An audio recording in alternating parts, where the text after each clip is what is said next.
परमात्मा ने, कबीर भगवान ने, जो हम सब के पिता हैं, हम सब के जनक हैं, उन्होंने आकर के हमें यहाँ ज्ञान कराया है कि तुम यहाँ के वासी नहीं हो। जिस स्थान पर आप रह रहे हो ये आपका स्थायी स्थान नहीं है। आप प्रतिदिन देख भी रहे हो, सैकड़ों की संख्या में व्यक्ति आपके ही नोटिस में, नॉलेज में, समाचार पत्रों के माध्यम से या किसी और रिश्तेदारी में प्रतिदिन इस सारे साजबाज को छोड़कर अचानक मृत्यु को प्राप्त हो जाती है। ये लोक रहने का है।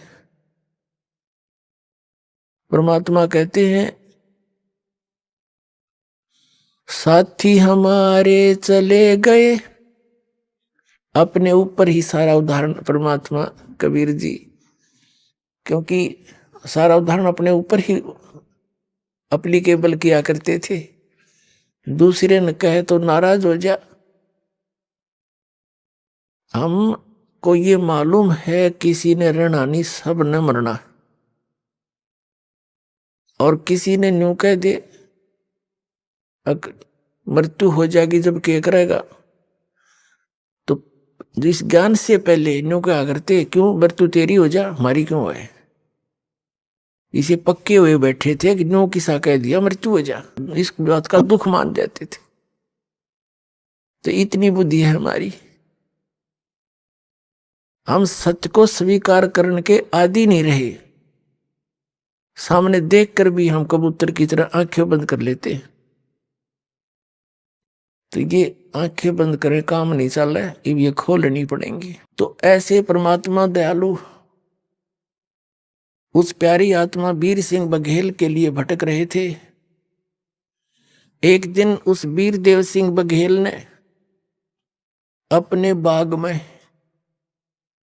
जो उसका रेजिडेंस भी उसी बाग में था, उसके दूसरे किनारे पर अलग से स्थान बना रखा था साधु संत फकीरों के रुकने का।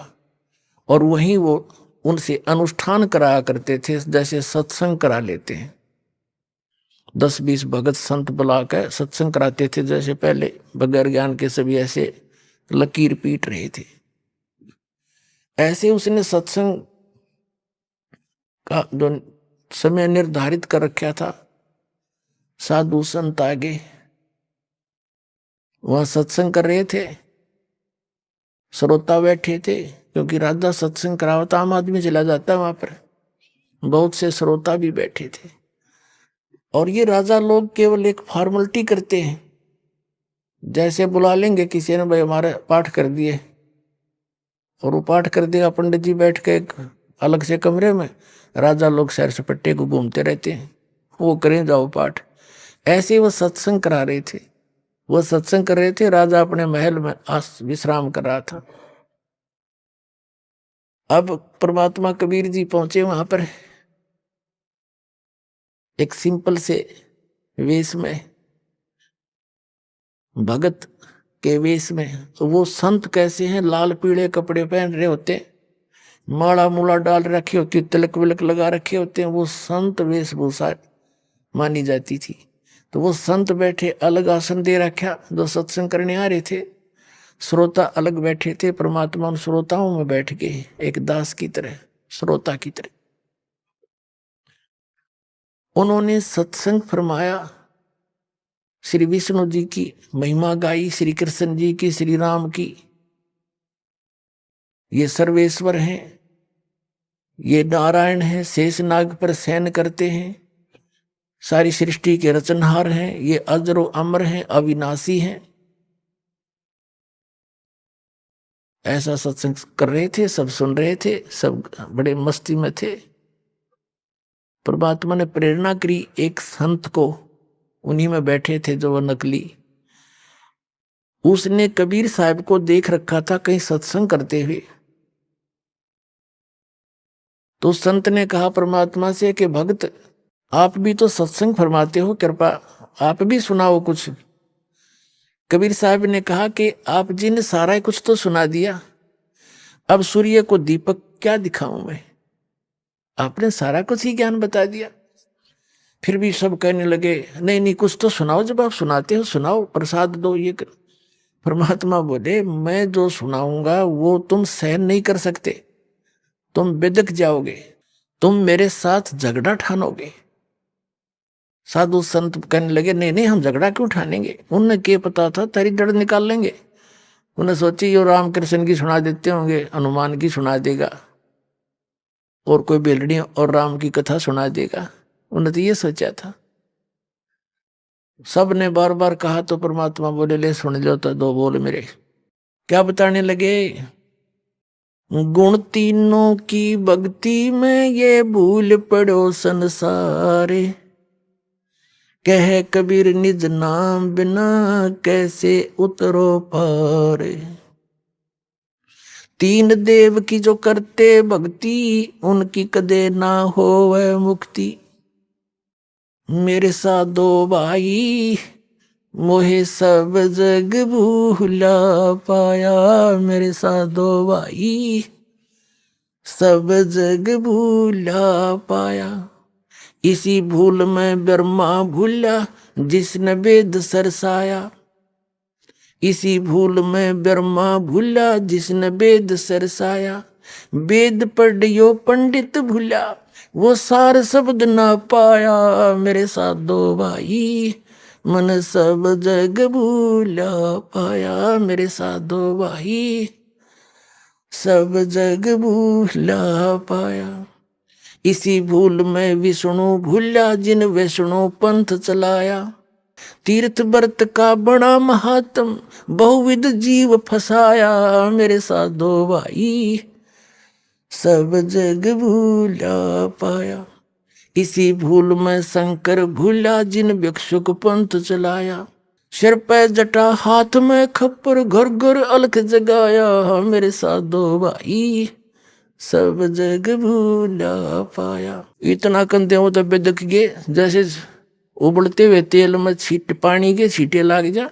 क्या बकवास कर रहा है, चुप हो जा, तूने क्या बकवास सुना रहा है। ब्रह्मा विष्णु महेश भी मरते हैं, देखो झूठ बोलता है ये करता है। परमात्मा बोले मन कह तलन दो सारी। इसके ऊपर काफी वाद विवाद चल पड़ा। एक व्यक्ति ने जाकर के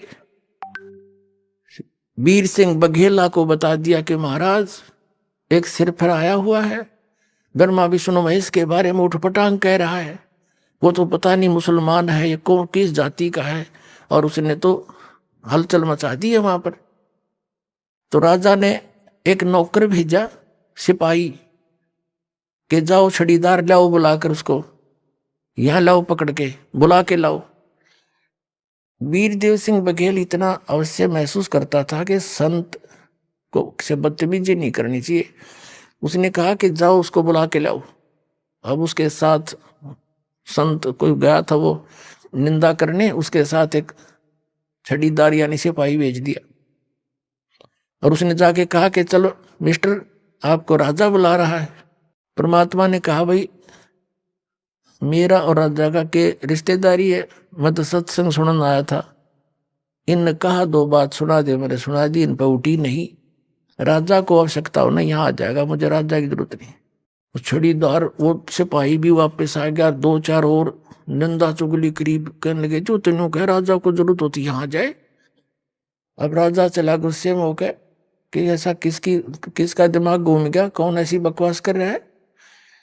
अब इन जनसाधारण का के भी तो राजा के चाहे कुछ भी हो, चाहे पृथ्वी का राजा हो, अध्यात्म के सामने इनके सब के छक्के छूट जाते हैं, कोई वस्तुएं नहीं है ये तो मालिक के सामने।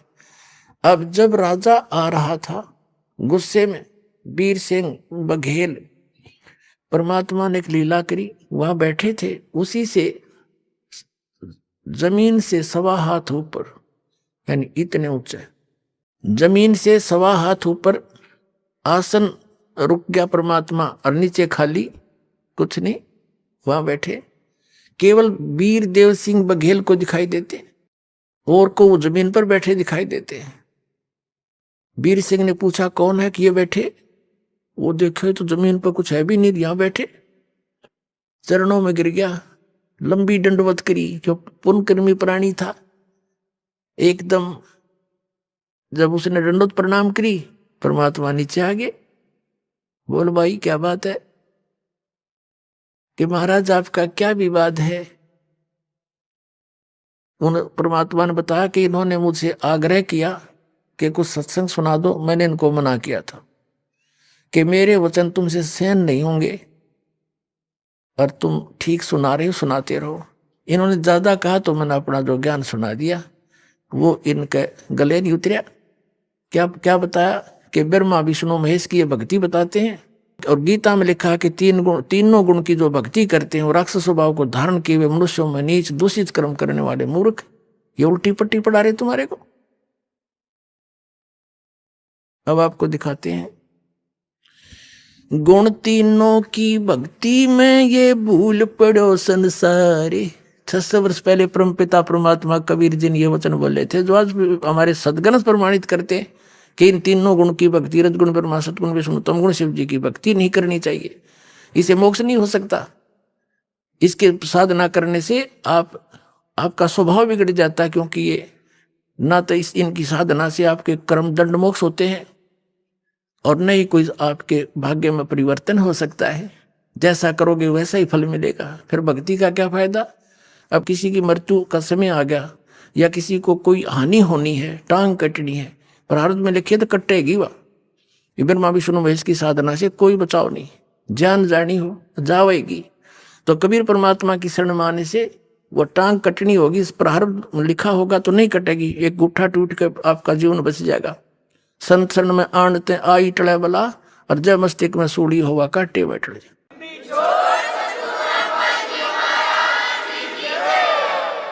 अब आपको दिखाते हैं परमात्मा ने क्या कहा था।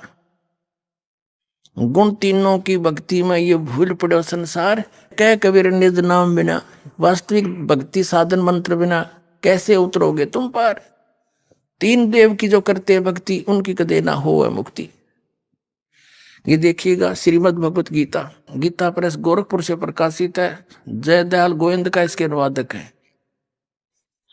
अध्याय नंबर 7 के श्लोक नंबर 7वां अध्याय, 7वां अध्याय। इसमें प्रथम मंत्र हम पढ़ते, इसमें क्या बताया है 7वें अध्याय का गीता जी में कि हे पार्थ, अनन्य प्रेम से मुझ में आसक्तित तथा अनन्य भाव से मेरे प्राण होकर योग में लगा हुआ, योग माने साधना में, जिस प्रकार से संपूर्ण समग्रम यानी संपूर्ण तय, संपूर्ण रूप से, इसका अर्थ है समग्रम माने संपूर्ण, पूर्ण रूप से मुझको संशय रहित जानेगा, उसको सुन, वो ज्ञान बताता हूं। अध्याय नंबर 7 के श्लोक नंबर 2 में क्या बताया है कि मैं तेरे लिए इस विज्ञान सहित तत्व ज्ञान को पूर्णतः कहूंगा, जिसको जानकर संसार में फिर कुछ भी जानने योग्य शेष नहीं रह जाता। अब क्या कह रहा है कि ऐसा ज्ञान बता दूंगा, इसको सुनने के बाद फिर कुछ भी जानना शेष नहीं रहेगा। अब हम इसके 12वें श्लोक पर आते हैं। अध्याय नंबर 7 के, अध्याय नंबर 7 का और श्लोक नंबर ये 12, यहां से इसमें लिखा है, और भी जो सतगुण से उत्पन्न होने वाले भाव हैं, जो रजोगुण से तथा तमोगुण से उत्पन्न होने वाले भाव हैं, उन सबको मुझसे ही होने वाले हैं ऐसा जान, परंतु वास्तव में उनमें मैं और वे मुझ में नहीं है।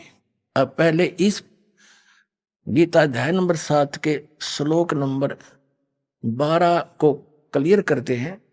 इसमें बताया कि सतगुण से, रजगुण से, तमगुण से जो कुछ भी हो रहा है उसका निमित्त तो मैं हूं, काल कहता है, लेकिन वे मुझ में और मैं उनमें नहीं हूं। क्योंकि ये काल कौन है, ये ब्रह्मा विष्णु महेश जी का पिता है, और इसने इन तीनों पुत्रों को एक एक गुण युक्त बना दिया। रजगुण ब्रह्मा जी, सतगुण विष्णु, तमगुण शिव जी। इनके द्वारा क्या हो रहा है, रजगुण ब्रह्मा जी के अंदर से निकल रही वो तरंगे हमें प्रभावित करती हैं, जिस कारण से हम संतानों उत्पत्ति के लिए विवश हो जाते हैं। सभी प्राणी संतानों उत्पत्ति करते हैं काम वासना से प्रभावित होकर के, और फिर यहाँ के सुख सुविधा के लिए ठाठ पाठ की बकवादों को उसी की दबाव में हम सब खोज रहे। ये उससे हो रहा है। फिर सती थी यानी मोह ममता एक दूसरे में, ये सतोगुण भगवान श्री विष्णु जी के शरीर से निकल रही उन तरंगों के कारण हमारे ऊपर अफेक्ट है ये, जिससे हम एक दूसरे ममता है, भाई का बाण भाई का प्रेम, माता पिता में लगाओ, बच्चों के अंदर संपत्ति में मोह है, ये हटाया नहीं हट सकता। चाहे कितने सिर पे टिकले इंसान, इतने विवश है हम यहाँ पर।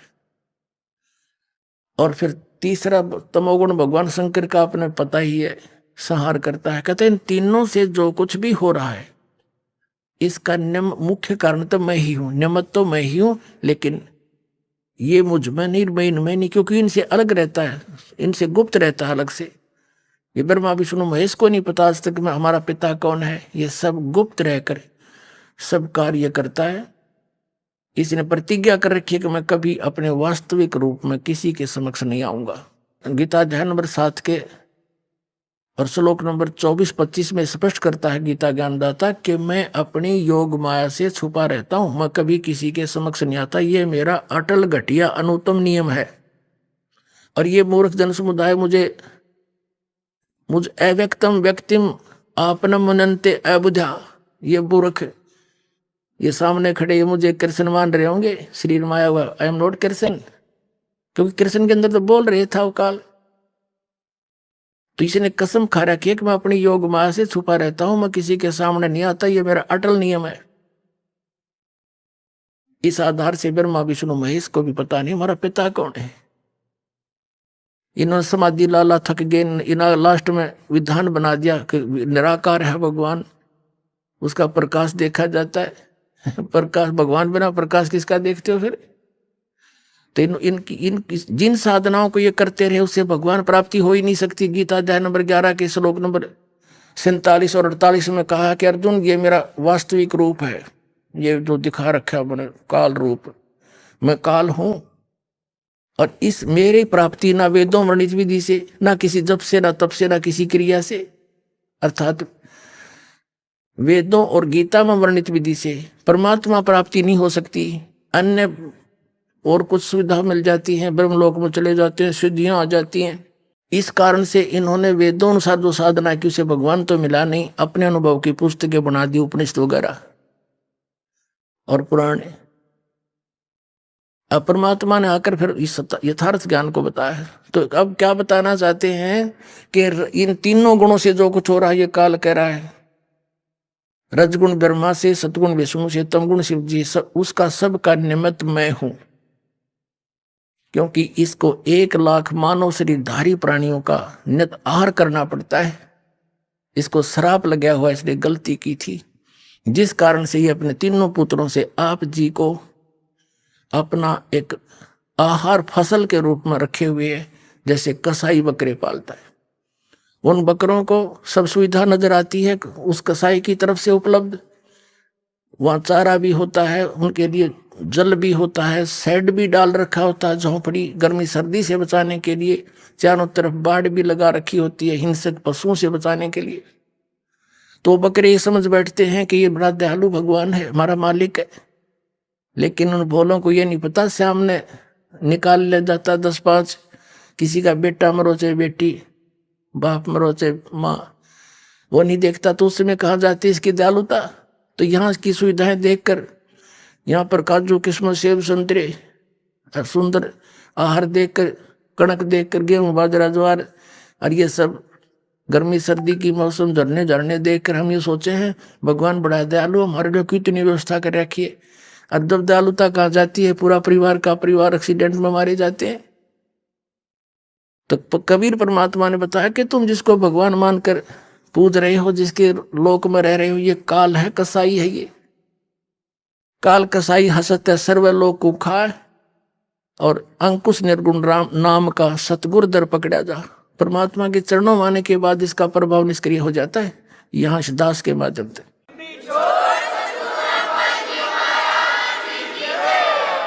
अब हम फिर आते हैं उस पवित्र श्रीमद् भगवद गीता को समझते हैं, 7वें अध्याय के 12वें श्लोक में देखिएगा। अब हमने श्रीमद् भगवत गीता ले ली है, वो सदग्रंथ रख दिए हैं। अध्याय नंबर 7 का और श्लोक नंबर 12 अब बहुत आसानी से समझ में आओगा। और भी जो सतोगुण से उत्पन्न होने वाले भाव हैं यानी सतिथि, और जो रजोगुण से यानी उत्पत्ति, और तमोगुण से संहार होने वाले भाव हैं, जो क्रियाएं हैं, उन सबको मुझ से ही होने वाले ऐसा जान, क्योंकि निमित्त यही है उसका, परंतु वास्तव में उनमें मैं और वे मुझ में नहीं है। यानी ये ब्रह्म जो है श्री कृष्ण में बोल रहा है, ये काल श्री कृष्ण में बोल रहा है। ब्रह्मा विष्णु महेश का पिता, और विष्णु ही श्री कृष्ण थे, अपने पुत्र श्री कृष्ण में आकर ये बोल रहा है और गीता का ज्ञान दे रहा है। अब क्या बता रहा है अर्जुन को, देखिएगा। अब हम 7वें अध्याय का 13वां श्लोक पढ़ेंगे। गुणों के कार्य रूप सात्विक, राजस और तामस, इन तीनों प्रकार के भावों से ये सारा संसार प्राणी समुदाय मोहित हो रहा है।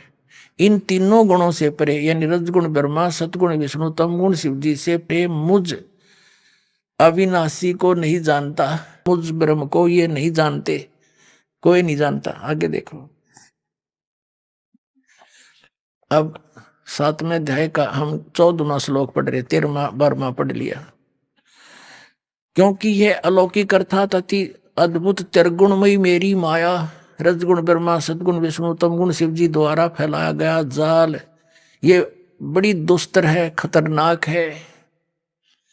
जो पुरुष केवल मुझ को निरंतर भजते हैं यानी ब्रह्म साधना करते हैं, वे इस माया को यानी ब्रह्मा विष्णु महेश से ऊपर उठ जाते हैं। इनसे मिलने वाले लाभ यानी रजगुण ब्रह्मा, सतगुण विष्णु, तमगुण शिव जी की साधना से जो लाभ मिलना है, उससे अधिक लाभ ब्रह्म साधना से मिलना है, वो ब्रह्म लोक में चला जाता है। और विष्णु का उपासक विष्णु लोक में, शिव जी का उपासक शिव जी के लोक में, ब्रह्मा जी का उपासक ब्रह्मा जी के लोक में, दुर्गा जी का उपासक दुर्गा जी के लोक में, वहां जाके इनके मजदूर बनते हैं। थोड़े दिन देवपद, फिर 84 लाख योनि में तुरंत ही आ जाते। तो ये कहता है कि इनसे अधिक मेरा लाभ है मेरी भक्ति का, ये इन्हीं में उलझे पड़े। तीन त्रिगुण में माया बड़ी दुस्तर है, और जो इनसे हटकर मेरी साधना करता है ब्रह्म की, वो इनसे ऊपर उठ जाता है, उलंघ जाता है। फिर ये साधना नहीं करता, वो केवल ब्रह्म साधना करता है, ब्रह्मा विष्णु महेश की साधना नहीं करता। देखिए श्रीमद् भगवत गीता अध्याय नंबर 7 का श्लोक नंबर 14। क्योंकि यह अलौकिक अति अद्भुत त्रिगुणमयी मेरी माया, रजगुण ब्रह्मा, सतगुण विष्णु, तमगुण शिव जी बड़ा दुस्तर है, खतरनाक है, यानी इन पर आधारित व्यक्ति इन्हीं के जाल में फंसे रह जाते हैं, इन्हीं की साधना। जो पुरुष मुझ को यानी गीता ज्ञान दाता को भजते हैं, वे इस माया का उल्लंघन कर जाते हैं। और आगे देख 15वें में क्या कहा है, 7वें अध्याय के, माया के द्वारा रजगुण ब्रह्मा, सतगुण विष्णु, तमगुण शिव जी से मिलने वाले इस अक्षीणिक लाभ पर जो आश्रित हुए बैठे हैं, उनका ज्ञान हरा जा चुका है। यानी जो श्री ब्रह्मा, श्री विष्णु, श्री शिव जी यानी ब्रह्मा की पूजा करते हैं विशेषकर, और इनकी जो इन्हीं पर आश्रित हैं, और किसी की सुनते हैं, इनकी बुद्धि हरी जा चुकी है, ये आगे सुनना पसंद नहीं करते, इनका ज्ञान हरा जा चुका है। देखिएगा, माया के द्वारा जिनका ज्ञान हरा जा चुका है, असुर स्वभाव को धारण किए हुए मनुष्यों में नीच और दूषित कर्म करने वाले मूर्ख मूढ़ लोग मुझे नहीं भजते, मुझको नहीं भजते। अब गीता ज्ञान दाता ब्रह्म है, श्री कृष्ण में प्रवेश करके बोल रहा है, इनका पिता है, ये कह रहा है कि ये जो केवल ब्रह्मा विष्णु महेश तक सीमित हो गया, आगे किसी की सुनने तैयार नहीं, ये राक्षस स्वभाव को धारण किए मनुष्यों में नीच दूषित कर्म करने वाले मूर्ख मेरी भक्ति भी ना करते। जब परमात्मा उनको सुनाने लगे, गुण तीनों की भक्ति में ये भूल पड़ो संसारे, कह कबीर निज नाम बिना कैसे उतरो पारे, तीन देव की जो करते भक्ति, उनकी कदे ना होवे मुक्ति। परमात्मा ने 600 वर्ष बोले थे ये कोड वर्ड, तीन गुणों की भक्ति के समझे संसार। तीन गुण कौन है? इस दास ने प्रमाणित किया परमात्मा के एक वचन को, एक वचन को सिद्ध करने के लिए इतने कुछ ढेर सारे प्रमाण बताने पड़े कि रजगुण ब्रह्मा, सतगुण विष्णु, तमगुण शिव जी है। और इन तीनों की भक्ति में इनसे आगे कोई सुनना नहीं चाहते। इन्हीं पर जिन आश्रित हो गए, जिनका ज्ञान हरा जा चुका है, राक्षस स्वभाव को धारण किए हुए, मनुष्यों में नीच दूषित कर्म करने वाले मूर्ख। ये गीता ज्ञान दाता कहता है मेरी भक्ति भी ना करती। अब परमात्मा लगे समझाणवा उनको। वीरदेव सिंह बघेल कहने लगा जी घर चलो, एक बार दया करो। परमात्मा बोले आपने पुरोहित ने और बुला ले साथ में। वो पुरोहित बुला लिया। परमात्मा ने कहा मैं बताऊंगा कौन सी पुराण, कौन सी गीता में क्या क्या है, और तो खोल खोल कर साची बताइए, कदे बकवाद कर दे। राजा बोला तलवार दिखा पंडित जी, कति साची बताइए सारी। अगदी सारी बताऊंगा। परमात्मा बताएंगे बताइए। तो कबीर साहब बताते गए, पंडित जी निकालता गया कति सारी जी, जो कि जो कह रहे हैं महापुरुष सारी साची है। तो